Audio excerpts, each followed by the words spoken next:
Hi everyone, I'm Leslie Manukian, President of Health Freedom Defense Fund, and I wanted to tell you about something really horrible that happened yesterday.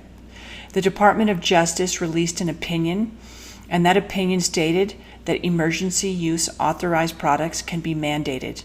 Now this is a big deal because that is in direct contradiction to what Congress has said in legislation that they've passed in the form of the Food, Drug, and Cosmetic Act. The Food, Drug, and Cosmetic Act requires that emergency use authorized products, which are defined as investigational products, be voluntary. They cannot be mandated. Recipients must be given the option of accepting or refusing use of the product. So what DOJ said yesterday is that they are in charge, that Congress is not, that the law of the land doesn't matter, and that the DOJ can decide whatever your rights are. What DOJ said yesterday is that there's no separation of powers between the executive branch and the legislative branch. DOJ falls under the executive branch. Congress is, of course, the legislative branch, and they are charged with making laws.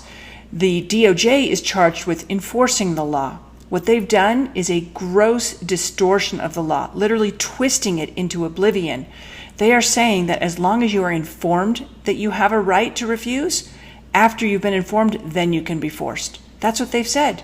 DOJ has essentially said that we don't live in a free country, we live in a kingdom run by a ruler, and that the DOJ is one of those rulers, or part of the ruler, or answers to the ruler.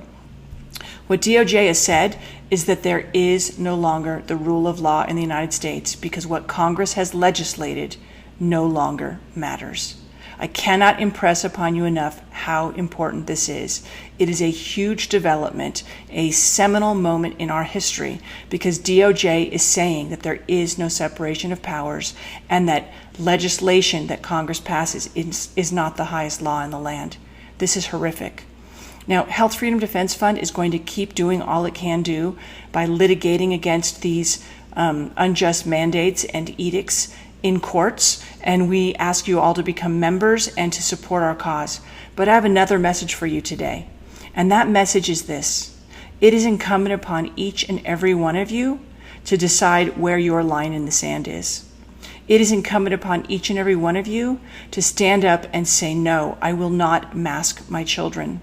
No, I will not allow myself to be masked or myself to be forcibly medicated.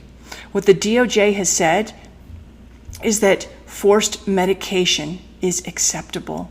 That's what they've said. They've said that all the people who died in Germany and across Europe during the Second World War,